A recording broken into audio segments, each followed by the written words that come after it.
Bom, nós estamos já gravando a nossa aula 6, que vai ter como tema Venezuela. Bom, pessoal, primeiro eu queria começar com agradecimento. Fiquei feliz em ver alguns alunos, algumas alunas, na realidade, que me deram retorno a respeito das duas últimas aulas, sobre questão curda e sobre separatismo espanhol.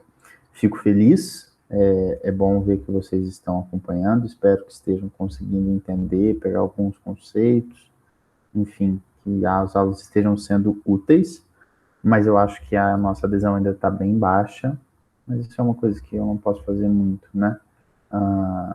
Bom, enfim, continuar gravando as nossas aulas, como temas isolados. Esse tema da aula de Venezuela foi escolhido por vocês, por meio daquele nosso grupo de atualidades, tá? Bom, eu decidi fazer um apanhado mais amplo, porque a questão da Venezuela, a crise humanitária da Venezuela, que aconteceu em 2018, ela já não tem mais tanta relevância para cair uma questão direta numa prova. Mas o contexto latino-americano, certo? A ingerência, que é um conceito que eu já venho trabalhando com vocês nas outras aulas, de outros estados na Venezuela, essas coisas continuam atuais e podem ser cobradas de diferentes formas, tá? Por isso eu volto. Eu vou começar a aula de hoje, de atualidades, com uma questão de história. Eu não sei se vocês vão ter em história geral, que seria descolonização da América Espanhola, nosso primeiro tema. Depois eu vou trabalhar, desculpa aí o carro aí passando. Depois eu vou trabalhar o chavismo e a esquerda na América Latina como um todo. Depois nós vamos tratar um pouquinho de organização dos países produtores e exportadores de petróleo, que é o OPEP. Vai dar para dar uma pincelada naquela questão de choques do petróleo. Depois a crise na Venezuela em si e a relação Brasil-Venezuela, que é um detalhe. Bom, vamos começar então com a colonização. Não sou colonizado, tô tomando um refrigerante estadunidense.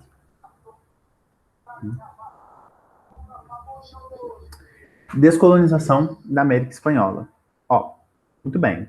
Vocês perceberam, vocês sabem disso, vão se lembrar da época de colégio de vocês, que a parte americana que foi colonizada pela Espanha, lá no começo com a Tratado de Tordesilhas, é toda aquela região mais ao oeste, né, da América do Sul, América Central e até um pouco da América do Norte ali, onde tem os estados do Texas, da Califórnia, por exemplo, e a Flórida também.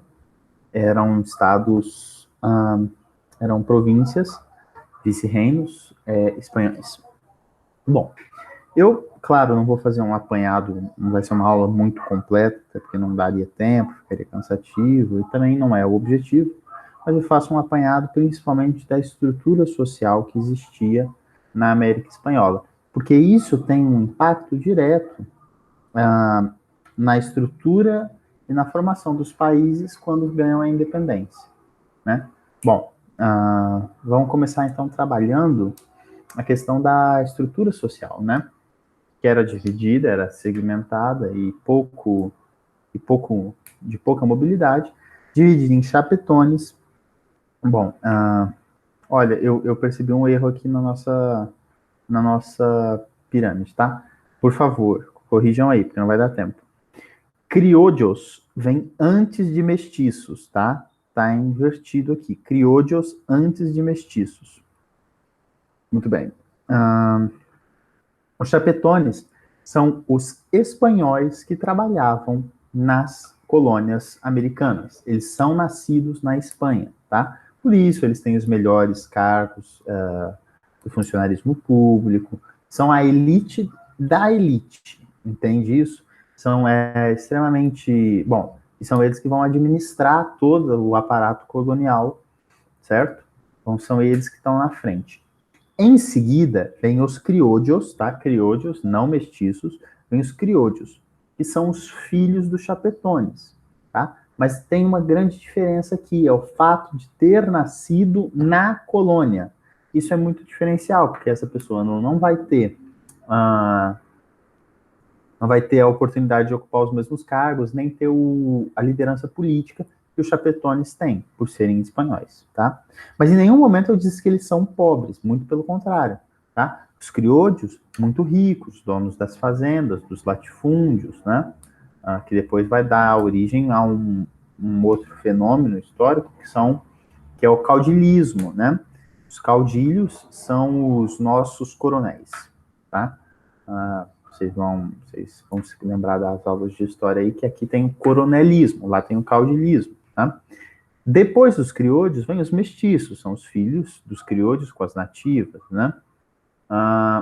Por último, os nativos, que eram os índios, que tinham sua mão de obra explorada de duas formas, a mita e a encomenda, certo? Não chega a ser caracterizado como escravidão, né? São formas de exploração de trabalho, mas não chega a ser escravidão. Vocês podem perguntar para professora, acho que é professora de história, né? Vocês podem perguntar. E por último, os negros escravizados. Sim, né? Ao contrário do que se acredita, né? Que não havia escravidão na América Espanhola, não é bem verdade. Havia escravidão africana negra. Mas olha só, em um grau comparativo muito menor do que na América Portuguesa, certo? Existiam sim os latifúndios de produção de cana, por exemplo, ou de pecuária na América Espanhola, mas não era significativo. O produto de exportação da América Espanhola era principalmente a prata e o ouro, né? Na região do Peru, principalmente, né? Nas minas de Potosí, né? Enfim, mas porque havia produção de gêneros agrícolas, mesmo que para consumo interno. Então, isso era desempenhado também, muitas vezes, pela mão de obra escrava negra. Certo? Bom, isso aí vai ser a estrutura que vai vigorar durante toda a América, durante toda a colonização, né, da América Espanhola. Aí, com o avanço da história e a Revolução Burguesa que acontece na França, que é a era napoleônica, né, a consolidação daquele sistema burguês, vamos lembrar o lema, né, liberdade, igualdade e fraternidade, começa a existir novamente acontece um avanço das tropas napoleônicas, a Espanha é invadida e começa a ruir toda a estrutura absolutista, né, que explorava as colônias, certo? Ideias iluministas chegam a influenciar as elites locais das colônias. Quem são essas pessoas? Os crioudios, que são elite também, um pouco abaixo do chapetone, né? Como eu já expliquei. E entre esses influenciados, destaca-se assim, muito claramente, principalmente o Simão Bolívar e San Martín, né? Não à toa eles são chamados, vamos voltar aqui, de Libertadores da América. Por isso eu coloquei a taça do campeonato da Libertadores, né? Faz homenagem a esses dois homens, principalmente, né? Que são os Libertadores da América.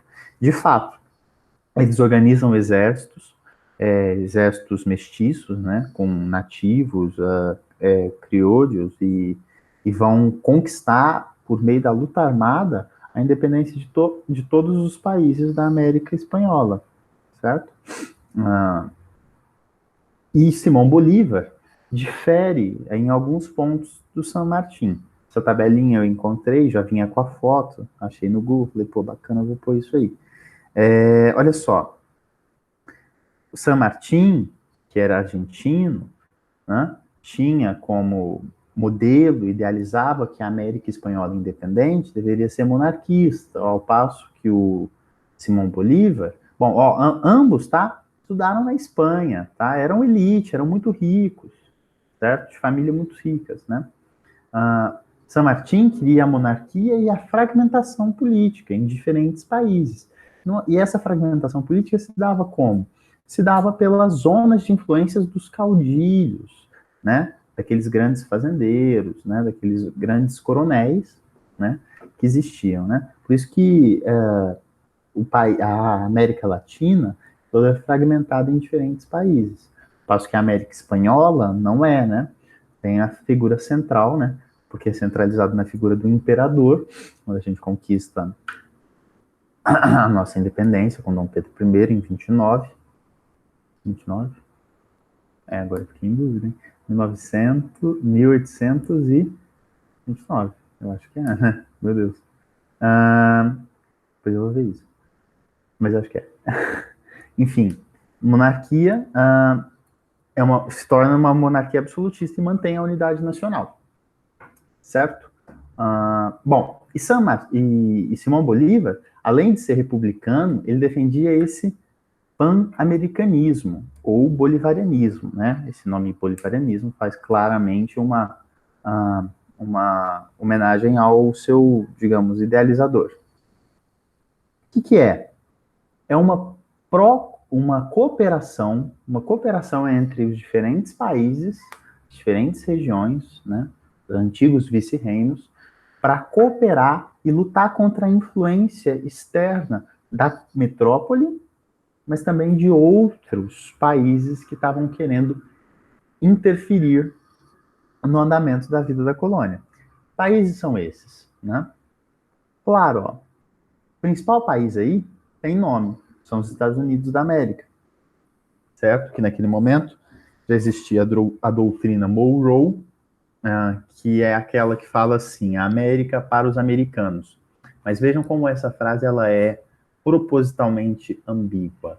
Ela pode significar que os americanos devem cuidar da América ou que os estadunidenses devem cuidar da América, né, já que eles se chamam de americanos.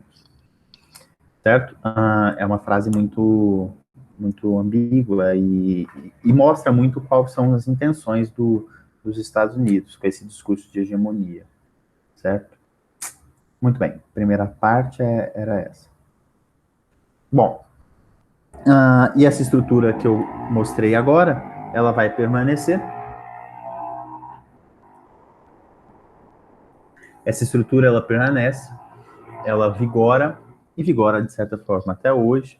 A gente sabe que as aristocracias dos países latino-americanos são muito fortes, mas de certa forma isso começa a ser enfraquecido ali no final do século XX, né? A gente tem no começo também, né? Ali a gente tem a Revolução Mexicana, nós temos depois o próprio Hugo Chávez, que é esse aqui, né? Este aqui, que chega ao poder por meio de um golpe em 1999. Não, na realidade, ele chega por meio de um golpe, não consegue se manter no poder, é tirado, depois ele consegue vencer e fica no poder de 1999 até 2013, com a sua morte. Mas a gente tem que observar que nos anos 2000 havia toda uma movimentação latino-americana de países de governantes mais progressistas, tá?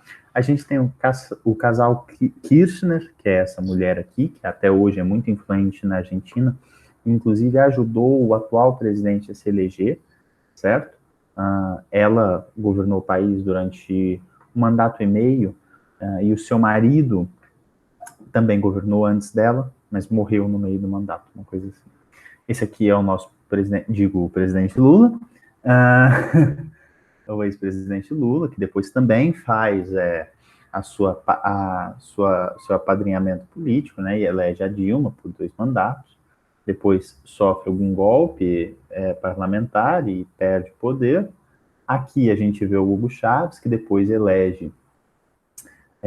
ajuda a eleger Maduro, que está no poder até hoje na Venezuela, e vai ser tema de trabalho mais para frente aqui nessa aula.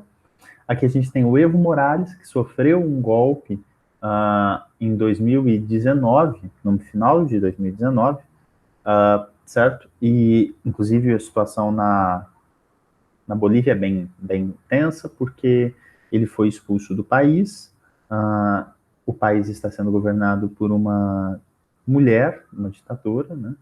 Que é bastante extremista na questão religiosa, né? Cristã. Mas, além disso, também havia, nesse mesmo momento, olha só, um momento de muito progressismo, de muitas políticas sociais, de muita cooperação. Não é à toa que o nome oficial da Venezuela é República Bolivariana de Venezuela, certo? Revivendo todo aquele ideal de pan-americanismo que Hugo Chávez havia resgatado lá de Simão Bolívar, né? Que era venezuelano, inclusive, certo? Também havia o Mujica, que também se declarava abertamente socialista. Aliás, eram os únicos que se declaravam socialistas. Mujica e Hugo Chávez.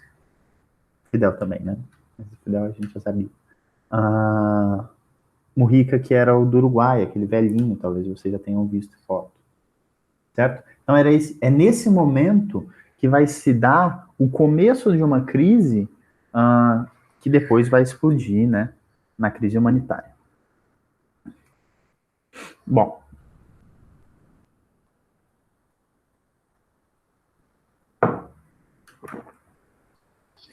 aqui a gente precisa esclarecer que há no mundo hoje, de certa forma, um cartel que são os países membros da OPEP, que são os países produtores e exportadores de petróleo. São esse grupo de países que, de certa forma, por serem os maiores produtores e exportadores de petróleo, conseguem controlar o preço, porque conseguem controlar a oferta, certo? Dos barris de petróleo no mercado internacional, já que produtos primários são trabalhados, são vendidos e comprados no mercado de ações, certo? São as tais das commodities, certo? Bom, e aí começa o início do problema. A Venezuela se descobriu no começo dos anos 2000, como o país com a maior riqueza de petróleo do mundo, ultrapassando os países árabes, como a Arábia Saudita e Iraque. Ultrapassando. Então, a Venezuela passou a já ocupava, porque já era um grande produtor de petróleo, começou a chamar muita atenção de quem? Dos Estados Unidos, certo? Porque é um país muito, muito rico em petróleo, um produto que os Estados Unidos importa muito, apesar de ter sim sua produção, mas é um país que importa absurdamente petróleo, certo? E a Venezuela, sendo esse país, começa a ter essa postura mais progressista, às vezes até se declarando socialista ou bolivarianista, né? Isso começa a preocupar muito os Estados Unidos, que sempre já teve o olho voltado para a América Latina, né? Bom, e como que o presidente, naquele momento, que era o Hugo Chávez, explorou essa riqueza? É aí que está a maior crítica, provavelmente, feita por todos ao governo de Hugo Chávez, porque havia uma grande riqueza que estava sendo explorada, certo? Pela empresa deles, a PDVSA, que é a empresa estatal que detém o monopólio de exploração, prospecção, certo, de petróleo no país. E esse amontoado de dinheiro que começava a entrar absurdamente, começou a ser revertido como benefícios sociais para a população. A população começou a consumir mais porque havia subsídios. Então, o governo subsidiava a compra de automóveis, eletrodomésticos. Bom, tudo bem. Isso deixou o governo de Hugo Chávez extremamente popular. Não à toa ele se reelegeu 4 vezes. E ainda, depois de sua morte, conseguiu manter o seu afiliado político, que é o Maduro. Mas isso é um custo muito grande, porque ele só conseguia manter esse padrão, que não era de investimento, mas de consumo, porque o preço do barril vinha em alta absurda. Vamos observar o gráfico. Em 2001, ali, depois de 2 anos do seu mandato, o preço do petróleo começa a subir absurdamente, batendo a casa, antes da crise de 2008, que nós vamos falar, batendo a casa de $140, certo? Isso é muito dinheiro. Gente, $140 hoje, dá em reais, dá muito dinheiro. Eu não sei fazer essa conta, porque eu não sei mais quanto está o dólar. A última vez que eu vi estava 5,70. Muito dinheiro, né? Bom, mas a própria OPEP, vendo esse aumento tão substancial e controlando esse valor, viu a crise de 2008, que era uma crise da explosão da bolha imobiliária nos Estados Unidos, que é uma crise que se alastrou para o mundo todo. O preço cai absurdamente, lá para a casa dos seus 20, é isso? Isso, 25 dólares, né? Então, o país simplesmente ficou sem dinheiro. O petróleo chegou a representar para a Venezuela 95% do produto interno bruto. Ou seja, é depender basicamente de um produto só. O Brasil, ele também é dependente da exportação de produtos primários. O nosso produto primário é a soja, mas também a bauxita e o minério de ferro. São minérios usados para a fabricação de aço e de alumínio, certo? Mas é um pouco mais diversificado. E ainda assim sofremos com isso, porque quando o preço dos nossos produtos cai no mercado internacional, nós temos problemas econômicos. Imagine um país que dependia unicamente do petróleo, certo? Bom, então aí o país entra em uma crise completamente assustadora. Para de ter dinheiro. O país começa a ficar desabastecido, porque não pode. O país importava absurdamente tudo, não produzia nada, a não ser petróleo. Então precisava importar, não tinha mais dinheiro para importar as coisas. Então começa uma crise de desabastecimento no país. E esse vai ser o grande problema para a população, que vai começar a ter dinheiro e não ter o que comprar com o dinheiro. Porque tem o dinheiro para comprar os produtos que precisam no supermercado, por exemplo, mas chega lá e não tem. É um pouco da situação que nós estamos vivendo agora com o coronavírus. Não importa se você chegar lá com R$1 milhão para comprar álcool em gel. Se não tiver álcool em gel, você não vai comprar, né? Porque esgota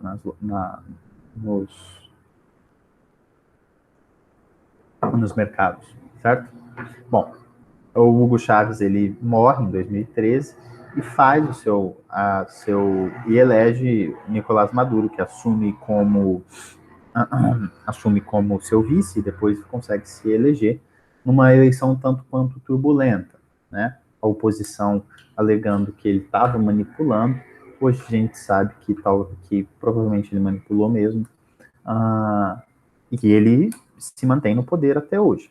Nós vamos ver como ele conseguiu se manter no poder, já que começou a haver já começou a existir uma oposição sistematizada, inclusive centrada na figura de Juan Guaidó, certo? Que é um político oposicionista que chegou a ser preso, mas que se autodeclarou presidente da Venezuela. E se autodeclarar presidente de um país não é bem assim que funciona, né? Para que isso aí deu muita confusão na comunidade internacional. Bom, temos muita coisa para falar ainda. Bom, Nicolás Maduro, que é esse rapaz aqui de baixo, vocês estão vendo aqui, eu coloquei essa imagem que é no Palácio Presidencial, que é o Palácio de Miraflores, em Caracas. Tem esse quadro aqui, que é o Simão Bolívar. Você vê que é uma figura muito importante da nacionalidade deles. De certa forma, deveria ser de toda a América Latina, né? Ele, sim, foi uma pessoa que realmente buscou a independência não só formal, mas literal de todo esse continente. Pois bem, nesse momento que Maduro chega ao poder e está no poder, mas está com uma situação completamente crítica no país, não tem nenhum controle, não consegue abastecer a população passa fome, 3/4 da população passa fome no país. Nesse momento, surge a ideia de uma ajuda humanitária, que ele, inclusive movido por esse espírito anti-americano, anti-estadunidense, leia-se, né? Entendam anti-americano como anti-estadunidense, recusa essa ajuda. Juan Guaidó, o oposicionista e autoproclamado presidente da Venezuela, começa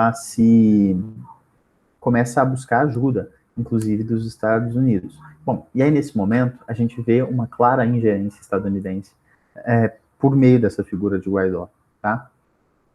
Mas os Estados Unidos, fica o questionamento, porque até onde é interesse dos Estados Unidos em salvar as vidas daquelas pessoas que estavam passando fome, e aonde é interesse em colocar as mãos de novo no petróleo da Venezuela, já que a PDVSA havia sido reestatizada, o controle e a exploração do petróleo tinham voltado para a mão do Estado.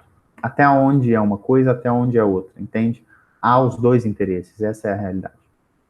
Bom, então começa a existir a presença de dois outros países, né? Rússia e China, apoiando o regime de Maduro, tá? Claro que movidos também, muitas vezes, por esse mesmo interesse em alcançar o petróleo, já que é um produto de tanto valor. Embora hoje a gente viva uma curiosidade, vamos voltar aqui no gráfico, devido ao coronavírus, os preços do barril do petróleo estão alcançando valores negativos. É isso mesmo, as empresas compram o petróleo no mercado internacional, estão pagando para que não seja vendido petróleo pelos próximos meses. Amanhã foi a queda no consumo dos derivados de petróleo, isso por causa do coronavírus. Muito bem, vamos ver se eu estou esquecendo mais alguma coisa. Posso falar sobre a inflação também, né? O dinheiro, que era o Bolívar, o nome da moeda da Venezuela, perdeu completamente o seu valor. Os caras chegaram lá a ter uma inflação de 1.300%. Certo? Eu assisti uma notícia para preparar a aula para vocês, que eu vou colocar no link aí do YouTube para vocês verem, junto com um documentário, que é o seguinte: uma casa, o valor que você comprava uma casa alguns anos antes da situação que foi em 2018, passou a não comprar mais um cacho de banana. Tamanha era a inflação, o dinheiro perdia o seu valor, né? Bom, também vou indicar para vocês um documentário que está disponível inteiro no YouTube também, chama-se A Revolução Não Será Televisionada, tá? É um documentário alemão, feito por alemães, sobre a Venezuela, antes da crise do chavismo, antes. Então é uma realidade mostra a realidade do sucesso que foi a política chavista de distribuição de riquezas, tá? Mostra esse momento. Não mostra o momento da calamidade humanitária, das pessoas morrendo de fome. Não é? Pois bem.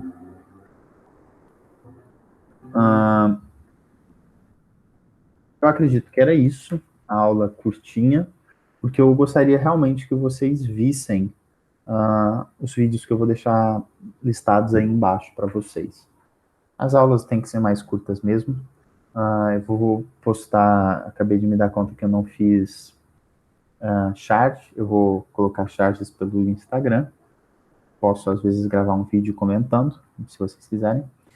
E quem não fez o exercício de aula de separatismo espanhol, não redigiu ainda, eu estou esperando, tá? Muito obrigado. Pessoal, era isso. E adeus.